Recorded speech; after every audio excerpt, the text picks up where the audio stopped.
આપણે ઝેરને પચાવી નથી શકતા એટલે તો કહીએ છીએ કે ઝેર મોતનો જવાબ છે.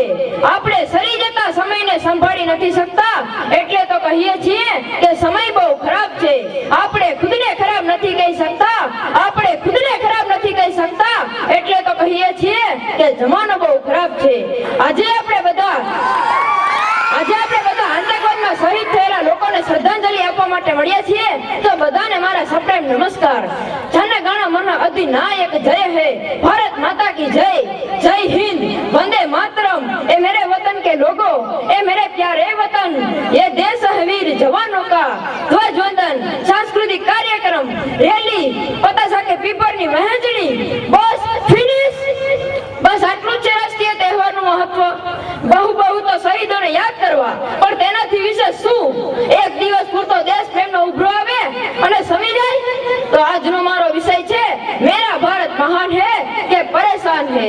આપણે આઝાદ થયા ને 62 વર્ષ થયા, પરંતુ થોડી વૈજ્ઞાનિક પ્રગતિને બાદ કરતા આપણે શું મેળવ્યું? હા, એટલું તો જરૂર થયું. કમરતોડ મોંઘવારી વધી, ભ્રષ્ટાચાર શિષ્ટાચાર બન્યો, ભાવ જીવન ભોગ જીવન બન્યું, અહિંસાનું ભારત હિંસાથી લથબથ બન્યું. અરે આતંકવાદના અજગરે તો માથા મૂકી છે, ભારત માતાના આતરડા તોડી નાખ્યા છે. આતંકવાદનો અજગર દેશનો દુશ્મન નંબર 1 બન્યો છે. ધર્મના નામે ફેલાતા આતંકવાદનો પ્રશ્ન દુનિયાને સતાવતો પ્રશ્ન છે. આતંકવાદને કોઈ ધર્મ નથી હોતો, પરંતુ ધર્મના નામે આતંકવાદ ફેલાતો હોય છે. આતંકવાદ કે ગુનાખોરી એ કમજોર અર્થવ્યવસ્થા અને કમજોર સમાજ વ્યવસ્થાનું પરિણામ છે. કોઈ જન્મે આતંકવાદી કે ગુનેગાર નથી હોતો, પરંતુ તેની આસપાસનું અસમતોલ વાતાવરણ આતંકવાદી પેદા કરે છે. ભારતનું સેક્યુલર લોકતંત્ર આજના ભયાનક આતંકવાદ સામે અત્યંત ઊંચા ગજાનું વિવેક ઝંખે છે. મેરા ભારત મહાન હે કે પરેશાન હે. આપણે 20મી સદીમાં છીએ કે 21મી સદીમાં? આવા સમયે આપણી એકતા અને અખંડતા ક્યાં ગઈ? આવા સમયે જરૂર છે એકતા અને અખંડતાની. તેના માટે જો વૈચારિક ક્રાંતિ હશે તો જ એકતા ઊભી થશે. ગુમરાહ થયેલો યૌવન ધન જાગે તો કોની તાકાત છે કે દેશ ઉપર આતંકી હુમલા કરી શકે? ગુમરાહ થયેલું યૌવન ધન જાગે તો કોની તાકાત છે કે દેશ ઉપર આતંકી હુમલા કરી શકે? અરે એ જ ભારત વર્ષ છે કે જેની સંસ્કૃતિ અતિ ભવ્ય હતી. આ એ જ ભારત છે કે જ્યાં 5 પાંડવોએ લાખોના સૈન્યને નષ્ટ કરી અને ઇન્દ્રવસ્તુનું ભાગ્ય બદલી નાખ્યું હતું. અરે એ જ ભારત છે કે જ્યાં રાજાઓ કરતા ઋષિઓને વધારે આદર મળતો હતો.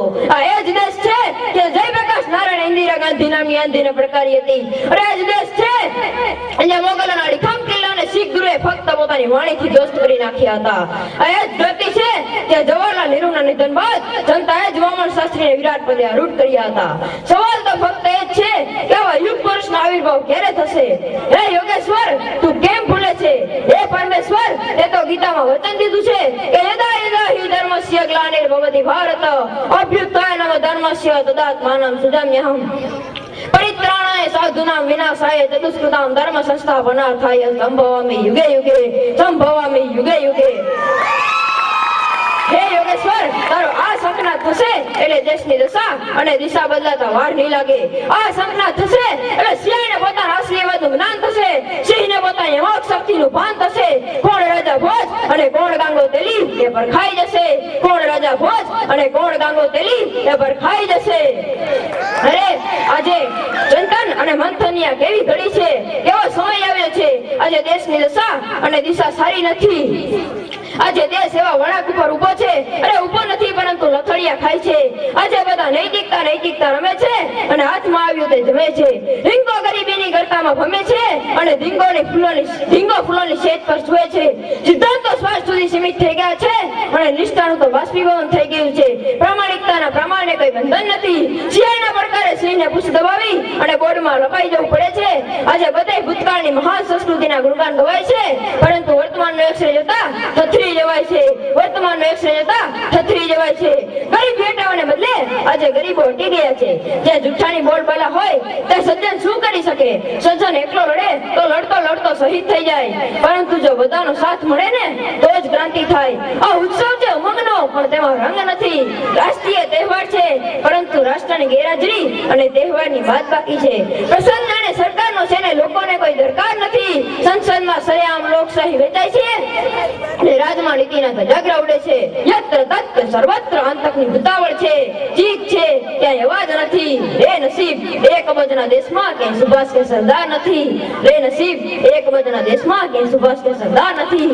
કોવા ધારેલા સૌ મનના રોગિષ્ટ છે, છતાં ચાલો જાગ્યા ત્યાંથી સવાર.